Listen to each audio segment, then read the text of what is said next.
Hello and hi friends. എല്ലാവർക്കും Liza's ഫ്ലേവേഴ്സിന്റെ വക ഓണ ആശംസകൾ. അപ്പോൾ ഈ ഓണത്തിന് വേണ്ടിയിട്ട് ഞാനൊരു പ്രത്യേക പായസം നിങ്ങൾക്ക് വേണ്ടി ഉണ്ടാക്കിയിട്ടുണ്ട്. അതായത് ഒരു അടപ്രഥമനാണ്.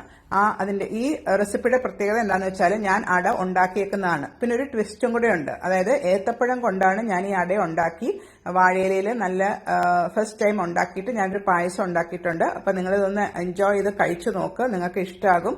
നല്ല അടിപൊളി ഒരു ഏത്തപ്പഴം അടപ്രഥമനാണ് ഞാൻ നിങ്ങൾക്ക് പ്രസന്റ് ചെയ്യുന്നത്. അപ്പോൾ ഇഷ്ടമാണെങ്കിൽ എല്ലാവരും ഒന്ന് സബ്സ്ക്രൈബ് ചെയ്യണേ. Thank you.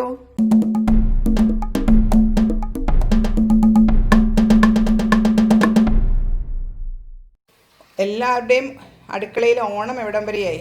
ഞാനപ്പം ഇന്ന് ഓണ സ്പെഷ്യലായിട്ട് എൻ്റെ ഫേവറേറ്റ് ഡിഷാണ്, അതായത് അടപ്രഥമൻ. അപ്പോൾ അതിനൊരു പ്രത്യേകതയുണ്ട്. അതായത് ഞാൻ തന്നെ ഇവിടെ വീട്ടിൽ ഉണ്ടാക്കുന്ന അട കൊണ്ടാണ് പ്രഥമൻ ഉണ്ടാക്കുന്നത്. പിന്നെ അതിനും ഒരു ട്വിസ്റ്റ് ഉണ്ട്. അതായത് ഞാൻ ആ അട ഉണ്ടാക്കുന്നതിനകത്ത് കുറച്ച് ഏത്തപ്പഴം അരച്ചതും കൂടെ ചേർക്കും. എന്നിട്ടാണ് ഞാൻ അട ഉണ്ടാക്കുന്നത്. അപ്പോൾ അതിൻ്റെ ഫസ്റ്റ് സ്റ്റെപ്പായിട്ട് ഞാനിപ്പം ഒരു ഏത്തപ്പഴം നന്നായിട്ട് മിക്സിയിൽ നല്ല പഴുത്ത ഏത്തപ്പഴം അരച്ച വെള്ളമൊന്നും ചേർക്കാതെ അരച്ചത് ഇട്ടിട്ടുണ്ട്. പിന്നെ അതിനകത്തോട്ട് ഒരു സ്പൂണ് നെയ്യ്, ഒരു നുള്ളു ഉപ്പ്, ഒരു ടീസ്പൂൺ പഞ്ചസാര, അതെല്ലാം കൂടെ നന്നായിട്ട് മിക്സ് ചെയ്യണം. അതിനെ യോജിപ്പിച്ച് മിക്സ് ചെയ്ത് കഴിഞ്ഞിട്ട് ഇപ്പോൾ അതിനകത്തോട്ട് ആ പഴവും നെയ്യും പഞ്ചസാരയൊക്കെ മിക്സ് ചെയ്തു. ഇപ്പോൾ ഞാൻ 1/2 കപ്പ് നല്ല നേർമയായിട്ട് പൊടിച്ച നമ്മുടെ ഈ ഇടിയപ്പത്തിൻ്റെയൊക്കെ പൊടി മതി. വറുത്ത പൊടി കൊണ്ടാണ് ഞാൻ, നൈസായിട്ടുള്ള പൊടി കൊണ്ടാണ് ഞാൻ യൂസ് ചെയ്യുന്നത്. അപ്പോൾ നമ്മൾ ഇതിനകത്ത് വെള്ളം ആഡ് ചെയ്യുമ്പോൾ ശ്രദ്ധിക്കണം. അതായത് ഈ ഏത്തപ്പഴത്തിൻ്റെ ഒരു ലിക്വിഡ് അതിനകത്തുണ്ട് ഓൾറെഡി. അപ്പോൾ അതുകൊണ്ട് നമ്മൾ അതനുസരിച്ചിട്ട് വേണം ലിക്വിഡ് അതിനകത്ത് വെള്ളം ആഡ് ചെയ്ത് കൊടുക്കാനായിട്ട്. ഇപ്പോൾ ഏകദേശം ഞാനിപ്പോൾ ഒരു 3/4 കപ്പ് അരിപ്പൊടി ഇട്ടു. ഇതെല്ലാം കൂടെ മിക്സ് ചെയ്തു. ഇനി ചെറിയ ഒരു വാം വാട്ടറാണ് നമുക്ക് ഇതിനകത്തോട്ട് ആഡ് ചെയ്യേണ്ടത്. അപ്പോൾ അത് കുറേശ്ശെ നമുക്ക് ആഡ് ചെയ്ത് കൊടുക്കാം. ഇനിയിപ്പം ആ ചെറിയ ചൂടോടെ എന്നാൽ ചെറിയ ആവി വരുന്നുണ്ട്. കുറേശ്ശെ ആഡ് ചെയ്ത് നോക്കിയിട്ട് ഞാനിത് ഇളക്കി അതിൻ്റെ കറക്റ്റ് കൺസിസ്റ്റൻസി ആകുമ്പോൾ നിങ്ങൾക്ക് കാണിച്ചു തരാം. അത് കുറേശ്ശെ ആഡ് ചെയ്ത് കൊടുക്കണം. എന്നിട്ട് വേണം നമുക്കതിനെ അടയുടെ ആ പരുവത്തിൽ ആക്കാനായിട്ട്. ഇതാണ് കൺസിസ്റ്റൻസി. ഇപ്പോൾ നമ്മൾ ആ ഏത്തപ്പഴവും പൊടിയും ചൂടുവെള്ളത്തിൽ കുഴച്ചുന്നുണ്ടോ, ഇതാണ് അതിൻ്റെ കൺസിസ്റ്റൻസി കറക്റ്റ്. ഇനിയിപ്പോൾ നമുക്ക് ഈ അട അണിയുന്നത് എങ്ങനെയാണെന്ന് ഞാനിപ്പോൾ കാണിച്ചു തരാം. ഇപ്പോൾ ദേ അട അണിയുന്നതാണ്. നമ്മൾ നല്ലൊരു വാഴയിൽ എടുത്തിട്ട് ആ മാവ് ഇങ്ങനെ കുറേശ്ശെ ഒന്ന് തുള്ളിയായിട്ട് ഡ്രോപ്ലെറ്റ്സ് ആയിട്ടൊന്ന് ഒഴിച്ചു കൊടുക്കുക. അത് കഴിഞ്ഞിട്ട് നമുക്കതിനെ ചുരുട്ടി എടുക്കാം. എന്നിട്ടൊന്ന് കെട്ടി വെക്കണേ. ചെറിയ ഇതായിട്ട് പതുക്കെ ഉരുട്ടിയെടുക്കുക. അങ്ങനെ തന്നെ ഉരുട്ടിയെടുത്തിട്ട് നമുക്കൊരു വാഴയില തന്നെ വെച്ചിട്ട് അറ്റം ഒന്ന് കെട്ടിക്കൊടുക്കണം.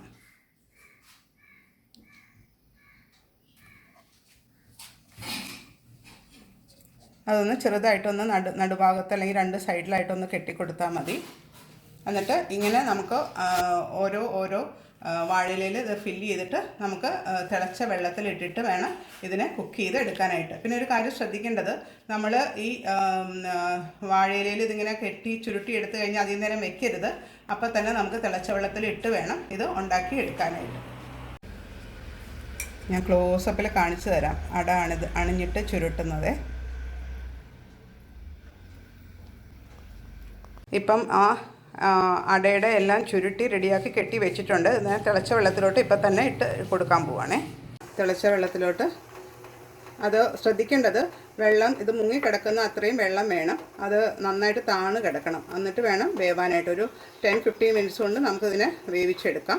അത് കഴിഞ്ഞ് വെന്ത് കഴിഞ്ഞിട്ട് നമുക്കിത് തണുത്ത വെള്ളത്തിലോട്ട് വേണം ഇതിനെ മുക്കി വെക്കാനായിട്ട്. ഇതിൽ നിന്ന് എടുത്ത് തണുത്ത വെള്ളത്തിലോട്ട് വേണം ഈ വേവിച്ച അടയെ ഇട്ട് കൊടുക്കാൻ.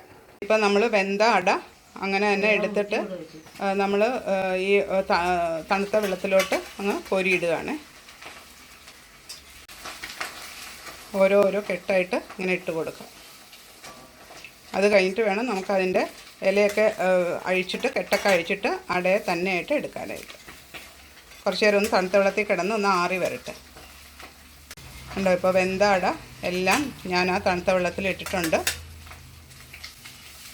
ഇതൊന്ന് ആറിയിട്ട് നമുക്ക് കെട്ടൊന്ന് അഴിച്ചു നോക്കാം. ഇപ്പോൾ ആ പച്ചവെള്ളത്തിൽ നിന്ന് തുറന്ന് നമ്മളിത് ആ വാഴയില കണ്ടോ തുറന്ന് എടുക്കുകയാണ്. അപ്പോൾ നിങ്ങൾക്ക് കാണാം ആ അട അതിനകത്ത് നല്ല കട്ടി കുറഞ്ഞ് നല്ലതായിട്ട് വന്നിട്ടുണ്ട്. ഇനി ഞാനിതിനെ എടുത്ത് തണുത്ത വെള്ളത്തിലൊന്ന് ഇട്ട് കൊടുക്കാൻ പോവാം. ഉണ്ടോ നല്ല അടയായിട്ട് വന്നിട്ട് നമ്മൾ സാധാരണ വാങ്ങിക്കുന്ന അട പോലെ ഞാനിവിടെ എന്നിട്ട് വെള്ളത്തിലോട്ട് ഇങ്ങനെ ഇട്ട് കൊടുക്കണം. ഇങ്ങനെ എല്ലാ ഇലയും നമുക്ക് ഇലയ്ക്കകത്തുനിന്ന് നമുക്ക് അട എടുത്ത് മാറ്റാം. ഇപ്പോൾ ആ അട ഞാനത് തുറന്നു കണ്ടോ, നല്ല രസമായിട്ട് അടയായിട്ട് നല്ല അട ഷേപ്പ് നമ്മൾ വാങ്ങിക്കുന്ന ഷേപ്പിൽ അടയാക്കി കിട്ടിയിട്ടുണ്ട്. ഇങ്ങനെ അത് നല്ല കട്ടി കുറവാണ് അതിന്, അതാണ് അത്ര സോഫ്റ്റാണ് ആ അട. ഇങ്ങനെ നമുക്ക് എല്ലാ ഇലയിൽ നിന്നും അട ഇങ്ങനെ മാറ്റി. പക്ഷേ തണുത്തിട്ട് വേണം, നന്നായിട്ട് തണുത്തിട്ട് വേണം ഇത് എടുക്കാൻ. ഇത് കഴിഞ്ഞിട്ട് ഈ വെള്ളത്തിലാണ് ഇപ്പോൾ നമ്മൾ അട ഇട്ട് വെച്ചേക്കുന്നത്. എന്നിട്ട് ഇനി അത് നമ്മൾ സ്ട്രെയിൻ ചെയ്യണം. സ്ട്രെയിൻ ചെയ്തിട്ട് ആ അട കഷ്ണങ്ങൾ മാത്രമാണ് നമ്മൾ നെയ്യിൽ വഴറ്റാൻ പോകുന്നത്. ഇതേ ഇപ്പം ഞാൻ ആ അടയൊക്കെ സ്ട്രെയിൻ ചെയ്ത് റെഡിയാക്കി വെച്ചിട്ടുണ്ട്. ഞാനൊരു ഉരുളിയിൽ നെയ്യ് ചൂടാക്കിയിട്ട് നമുക്ക് അടുത്ത പ്രോസസ്സിലോട്ട് കിടക്കാം. ഇപ്പോൾ പായസത്തിൻ്റെ ഉരുളി അടുപ്പത്ത് വെച്ചിട്ടുണ്ട്. അതിനകത്തോട്ട് 2 ടീസ്പൂൺ നെയ്യ് നമുക്ക് ആദ്യം ഇട്ട് കൊടുക്കാം. ആ നെയ്യൊന്ന് ഉരുകി വരുമ്പോഴത്തേക്കും നല്ല അണ്ടിപ്പരിപ്പും മുന്തിരിങ്ങയും വറുത്ത് കോരണം. നന്നായിട്ടൊന്ന് ചൂടായി വരട്ടെ. അണ്ടിപ്പരിപ്പ് ആ നെയ്യിലാട്ടത്തൊന്ന് ഇട്ട് കൊടുക്കുകയാണ്. അതൊരു പകുതി മൂത്തൊരു ലൈറ്റ് ബ്രൗൺ ആകുമ്പോൾ വേണം നമുക്ക് മുന്തിരിങ്ങ ആഡ് ചെയ്യാനായിട്ട്. മുന്തിരിങ്ങ നല്ല ബോളിയായിട്ട് ഇങ്ങനെ പൊങ്ങി വരും. ഇപ്പം അണ്ടിപ്പരിപ്പ് ചെറുതായിട്ട് മൂത്ത് വരുന്നുണ്ട്. ഇനിയിപ്പം മുന്തിരിങ്ങ എളുപ്പം മുന്തിരിങ്ങ ആയിക്കോളും. അത് കഴിയുമ്പോൾ ഇതിനെ നെയ്യിൽ നിന്ന് എടുക്കണം. ആ പായസത്തിൻ്റെ ഇടയ്ക്ക് ഇതൊക്കെ ഒന്ന് കടിക്കുമ്പോൾ നല്ല ടേസ്റ്റാണ്. ഇപ്പോൾ മുന്തിരിങ്ങ അണ്ടിപ്പരിപ്പ് നല്ല പാകമായിട്ടുണ്ട്. നമുക്കതിനെ ഉരുളിയിൽ നിന്നങ്ങ് എടുത്ത് ഒരു പ്ലേറ്റിലോട്ട് ഞാൻ മാറ്റി വെക്കുവാണ്. നമുക്ക് ലാസ്റ്റ് വേണം പായസത്തിലോട്ട് ഇട്ട് കൊടുക്കാൻ. പിന്നെ കുറച്ച് ഗാർണിഷിനും ഇട്ട് കൊടുക്കാം. നല്ല ഗോൾഡൻ ബ്രൗൺ ആയിട്ടുണ്ട്. ഇവിടെ ആകെ എല്ലാം നെയ്യുടെ ടേസ്റ്റ്, നെയ്യുടെ മണവും ഇങ്ങനെ വരുന്നുണ്ട്. ഇനി ഈ നെയ്യിൽ തന്നെ ഞാനിതിപ്പോൾ ഏത്തപ്പഴം അടപ്രഥമനാണല്ലോ, അപ്പം ആ നെയ്യിൽ തന്നെ ഞാൻ ഒരു ഏത്തപ്പഴം നല്ല 4ആയിട്ട് മുറിച്ച് നമുക്ക് അതും കൂടെ ഇതിനകത്തിട്ട് വഴറ്റിയെടുക്കണം.